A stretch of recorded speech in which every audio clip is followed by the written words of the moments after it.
Hello everybody, this is Rachna and I'm once again here to tell you yet another story, and this time it's The Open Window by Saki. And let's know a little about the author. He is Hector Yuga Munro, who's better known as Saki, and of course frequently also known as H.H. Munro. Well, he was a British writer whose very mischievous and sometimes macbarious stories satirize the Edwardian society and culture. Well, he was born on 18 December 1870 in Myanmar, Burma, and he died on 14 November 1916 at Beaumont, Hamel in France. So, let's get started with the story. Children, this is a story of a very, very young and witty girl who could, just tell any story and every story, make it up at the nick of the moment, keeping in mind the circumstances, the surroundings, and what's just about to happen. So, let's know a little about this story.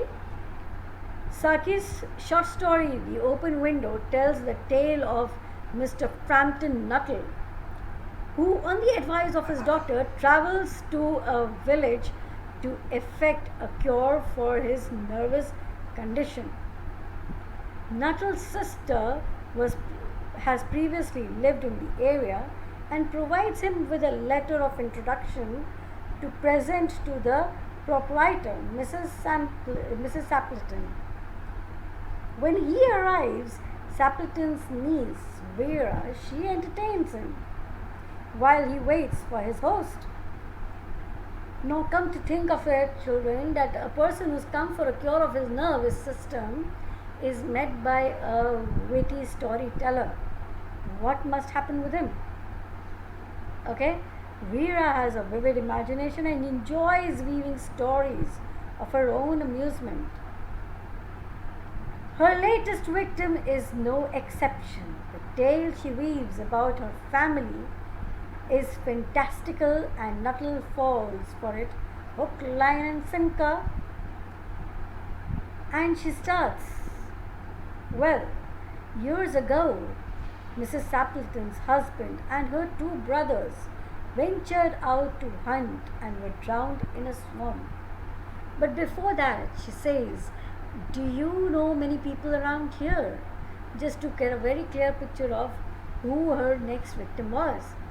And she comes to know that this person has never been here at this place, and he's a newcomer altogether in this town. So she tells him that they ventured out to hunt and were drowned in a swamp. Their bodies were never recovered. It was said they had left the house through a French window. Mrs. Sapleton, in her grief, believes her husband and brothers will eventually return. They will then go the way they had just gone, and thus she leaves the window open in anticipation of their inevitable reunion.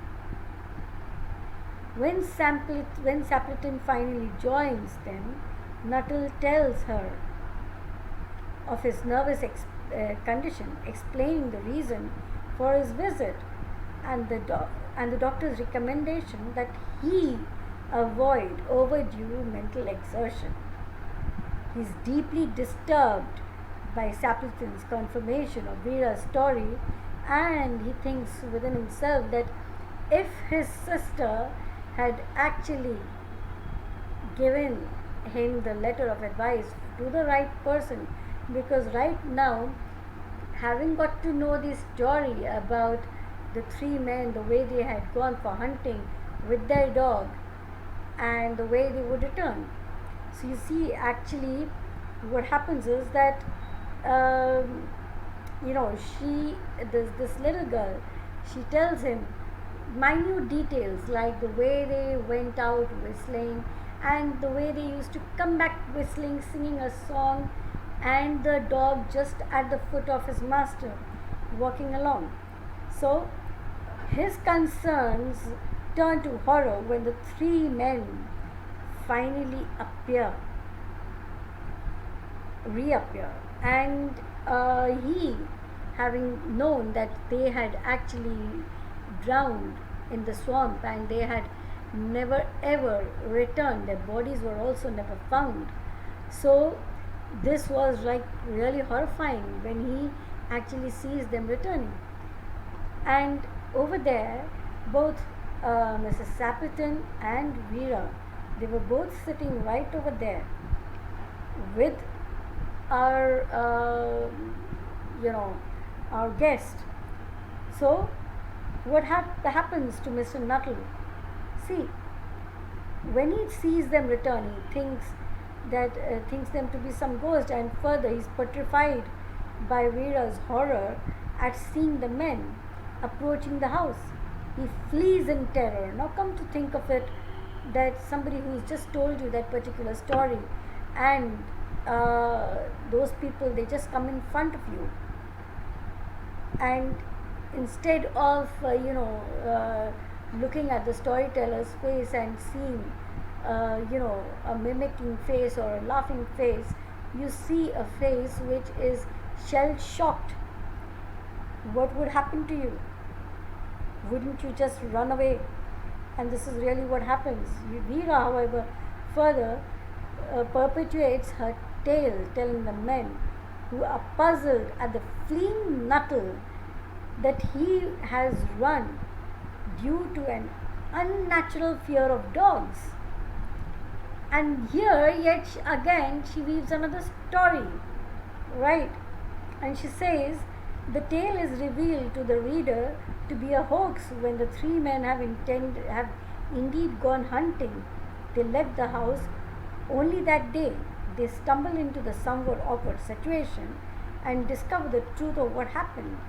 As it turns out, Vera is a perpetual liar. She tells the men that Nuttall was once frightened by a group of pariah dogs in a graveyard, and he was actually thrown into a graveyard and had bolted from the house at the sight of a cocker spaniel accompanying him. Poor Nuttall is but last victim of the young women's fantastical imagination. So, what do we have? Saki's ingenious method of storytelling allows the reader to take part in Vera's practical joke. For a moment, the reader is just as clueless to the truth as Nuttall. The author allows the narrator to remain in the house after the protagonist's hasty departure to reveal the irony in the tale, as well as to bear witness to the second demonstration of Vera's ability to craft an elaborate tale on such short notice. Yet, she does not craft such stories for their own sake. She is clearly a victim of her own boredom and gains some measure of satisfaction from leading relatives and strangers alike down one rabbit hole after another. She not only possesses great cleverness but also incredible cunning, and she first ensures Nuttall knows nothing about her aunt or family before weaving a false story. Although Saki's story is satirical and somewhat macabre in nature, the author explores three important themes that add to the reader's appreciation of the tale. First, Saki explores the concept of chaos versus order by disrupting the otherwise tranquil household with tragic death as well as the ghost of the dearly departed. The open window mentioned in the title becomes the conduit by which these ghastly figures disrupt the status quo of the home by claiming the swamp as the instrument of their demise. Saki utilizes nature to introduce a dangerous and threatening environment to the story. Instead of the serenity normally associated with nature, Saki transforms it into dangerous terrain and creatures and creates an unsettling environment for Nuttall and the reader alike. Next, Saki explores the concept of empowerment in the visage of Veera. Though only a child, she is repeatedly able to deceive adults with her intricately conceived fables, while the adults in the story should know better than to trust a young girl at her word. Saki introduces an unstable element that puts them at a disadvantage from the beginning and pits the child against these disadvantages. Nuttall's nervous condition and Mrs. Sampleton's supposed mental instability creates the framework by which the author is able to make Veera's tale more believable. Lastly, the author examines the two main characters' desire to escape. Veera and Nuttall are both propelled by this desire, but for very different reasons. Veera desires to escape the adult world in which she feels trapped. She does so through her imagination and storytelling. Nuttall, however, ventures to a rural town to escape the stimuli at the heart of his nervous condition. And while Veera's escape produces the desired results of entertainment and distraction, Nuttall's is quite unsuccessful. It proves to instigate more chaos than calm. So, Saki's narratives serves as a comedic redemption of the traditional ghost story. He uses Veera's tale to infuse the story with just the right amount of suspense and mystery while bringing the reader along for the ride.